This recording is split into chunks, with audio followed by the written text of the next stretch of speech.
Prenons un instant et regardons cette histoire ensemble. On a tous grandi avec l'image de Brigitte Bardot, une légende, une femme libre, une icône presque hors du monde. Et comme beaucoup, on a fini par croire que son histoire familiale s'arrêtait là. Un fils, des ruptures, du silence. Mais en cherchant un peu, une question dérangeante apparaît. Brigitte Bardot a des petits-enfants. Des enfants qui vivent aujourd'hui en Norvège, ils ne parlent pas français. Ils n'ont jamais été vus à ses côtés. Et nous, honnêtement, on ne s'est jamais demandé pourquoi. Pas de scandale, pas de déclaration, juste rien, un vide total. Et quand un tel silence entoure une lignée, ce n'est jamais anodin. Alors avançons ensemble, sans juger, mais sans détour, et posons enfin la question que personne ne pose vraiment. Comment une femme adorée par le monde entier peut-elle être totalement absente de la vie de ses propres petits-enfants? Continuons ensemble, parce que pour comprendre l'absence des petits-enfants, il faut d'abord regarder là où la première cassure s'est produite. Et cette cassure porte un nom, Nicolas Charrier. On a souvent résumé son histoire à une relation compliquée avec sa mère, Brigitte Bardot. Mais si l'on prend le temps d'observer, on comprend que Nicolas n'a pas seulement pris ses distances avec une personne, il s'est éloigné d'un monde entier, celui de la célébrité, des projecteurs, des attentes permanentes. Très tôt, il choisit le retrait. Pas par provocation, mais par nécessité. Vivre hors du récit Bardot devient une manière de se construire autrement, sans être constamment ramené à une identité qui ne lui appartient pas vraiment. Ce choix a des conséquences silencieuses.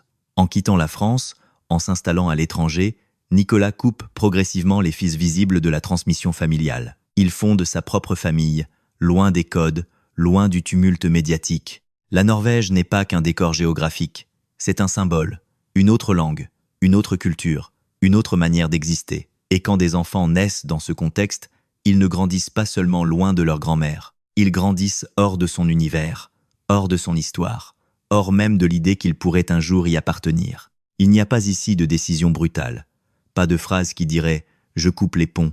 Tout se fait lentement, naturellement, par accumulation de silence. On ne présente pas, on ne rapproche pas, on n'insiste pas. Et très vite, ce qui n'est pas entretenu cesse d'exister. Les enfants grandissent sans photos de famille célèbres, sans récits de cinéma, sans souvenirs partagés. Pour eux, Brigitte Bardot n'est pas une grand-mère absente, elle est une figure abstraite. Unnomlointain peut être même un sujet que l'on évite. Et c'est là que quelque chose nous interpelle. Parce qu'en réalité, ce n'est pas seulement une histoire de mère et de fils, c'est une histoire de transmission interrompue. Quand la relation de la première génération est fracturée, la suivante n'a même plus l'occasion d'exister. Alors une question commence à se former, presque malgré nous. Si le lien s'est rompu avant même de leur être transmis, ces enfants ont-ils jamais eu la possibilité d'être autre chose que des héritiers invisibles? Continuons ensemble, parce que pour comprendre l'absence des petits-enfants, il faut d'abord regarder là où la première cassure s'est produite. Et cette cassure porte un nom, Nicolas Charrier. On a souvent résumé son histoire à une relation compliquée avec sa mère, Brigitte Bardot.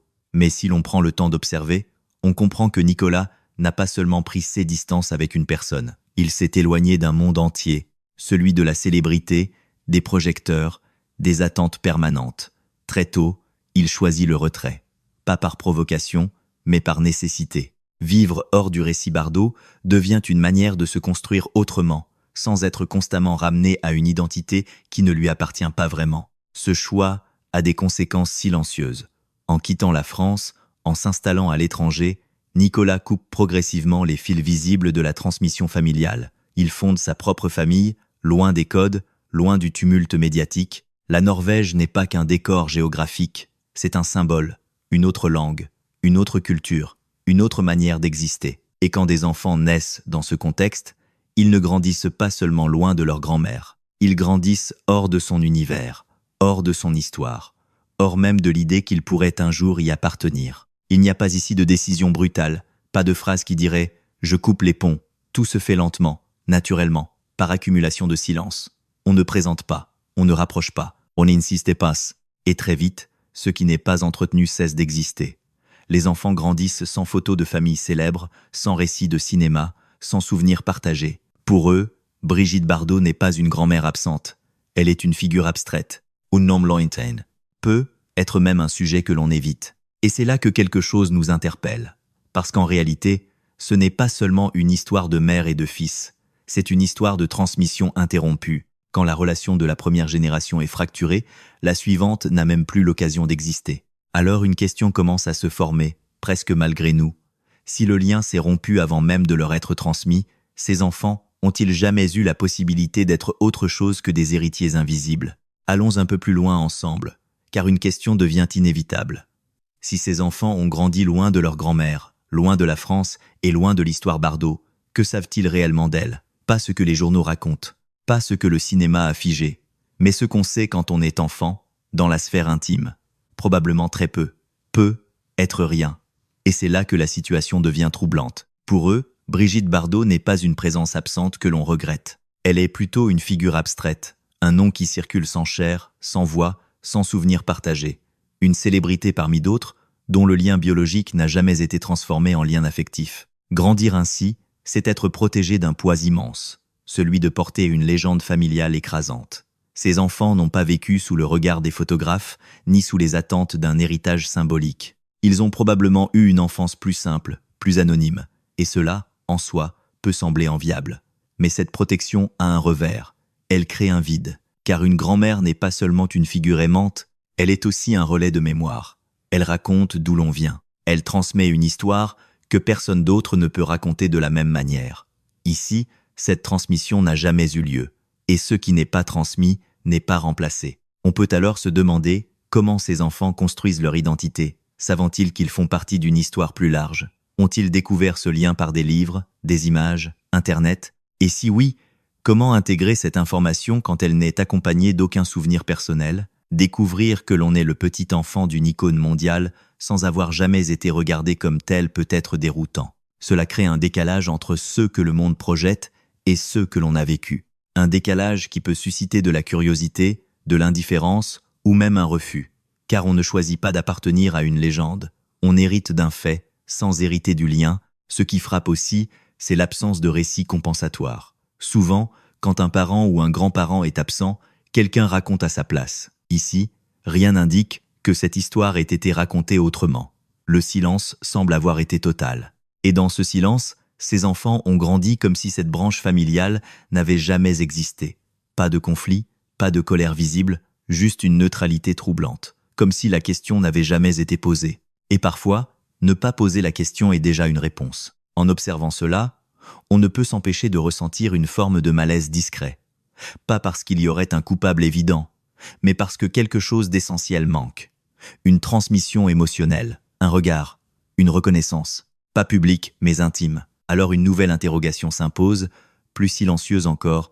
Peut-on vraiment appartenir à une lignée quand on n'a jamais été inclus dans son histoire, même affectivement? Tomons-nous maintenant sur une question que beaucoup d'entre nous se posent instinctivement. Lorsqu'on découvre l'existence de ces petits-enfants vivant en Norvège, une interrogation surgit presque automatiquement. Ont-ils droit à quelque chose? Pas seulement à un héritage matériel, mais à une reconnaissance, à une place, à une continuité. Et c'est ici que la réalité devient plus froide, plus technique, mais aussi plus révélatrice. Car entre le lien du sang et le lien juridique, il existe parfois un gouffre. En droit français, la situation est claire, même si elle reste mal connue du grand public.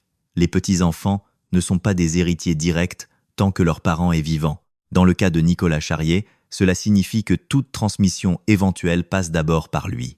Le lien biologique entre Brigitte Bardot et ses petits-enfants existe, mais il n'ouvre aucun droit immédiat. La loi reconnaît la filiation, mais elle ne crée pas de relation affective. Elle ne compense pas l'absence. Elle ne répare pas le silence. Ce point est fondamental, car il révèle une vérité inconfortable. Même si ces enfants portent le sang Bardot, ils ne portent aucune garantie d'héritage symbolique ou émotionnel. Ils peuvent, un jour, recevoir quelque chose matériellement, de manière indirecte, mais ils ne recevront jamais ce que la loi ne peut pas transmettre. Un souvenir partagé, un geste, une parole, une présence. La justice organise la répartition des biens. Elle n'organise pas la transmission du lien. Et dans cette famille, le lien s'est dissous bien avant que la question de l'héritage ne se pose.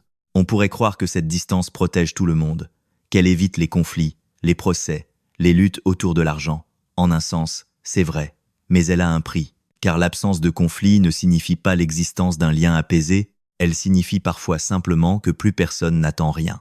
Les petits-enfants n'ont jamais été introduits dans l'histoire familiale. Ils n'ont donc rien à revendiquer, ni émotionnellement, ni symboliquement. Leur position est presque irréelle. Ils existent biologiquement, mais pas narrativement. Et c'est là que l'on touche au cœur du paradoxe. Dans l'imaginaire collectif, Brigitte Bardot a tout transmis, une image, un combat, une empreinte culturelle mondiale. Mais dans sa propre lignée, la transmission semble s'être arrêtée, comme si le fil s'était rompu avant d'atteindre la 3e génération.